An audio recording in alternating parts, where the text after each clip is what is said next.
నాన్న ఏడ్చినప్పుడు తెలియలేదు, చచ్చే వరకు ఏడుస్తూనే ఉంటానని.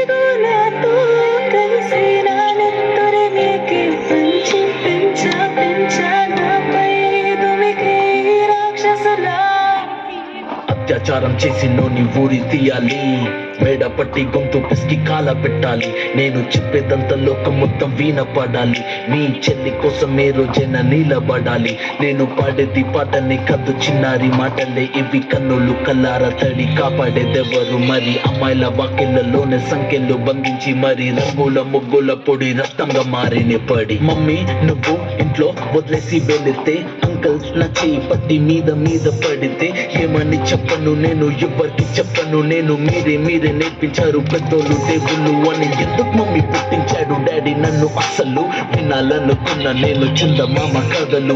ఆడపిల్ల బాధలన్నీ చెప్పుకునే బదులు పుట్టగానే చంపేస్తుంటే తప్పుతుండే ఉసురు. చిన్న బట్టలు వేసుకుంటే చంపేయాలా? ఇంకెన్ని రోజు దాచుకుంట ప్రాణం ఇలా? నేను చదువుకోవాలా లేదా బడికెళ్ళాలా? న్యూస్ పేపర్ మెన్ స్టోరీ అయిపోయా నివాళ. చిరునవ్వులతో కాలం గడపాల్సిన చిన్నారి మనిషిని రంగేసుకున్న క్రూర మృగాలకు బలైపోయింది. 8 ఏళ్ల చిన్నారిని హింసించి అత్యాచారం చేసి చంపిన ఘటన మానవత్వానికే మాయలు మచ్చగా మిగిలిపోయింది.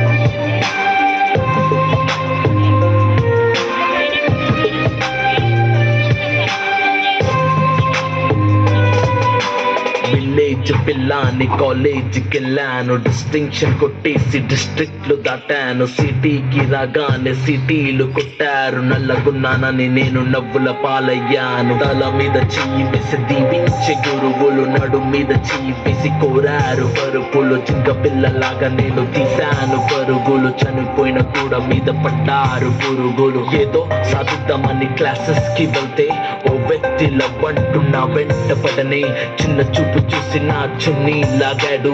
యాసిడ్ దాడుల్లో నా పేరెక్కించాడు, రోడ్డు మీద రేపు చేసి రోకల్తో చంపారు. ఇది విన్న మా డాడీ కుక్క పెట్టి ఏడ్చాడు. క్యాండిల్ పట్టుకొని వాకింగ్ చేస్తారు, క్యాండిల్ ఆరిపోగానే ఇంటికెళ్ళిపోతారు.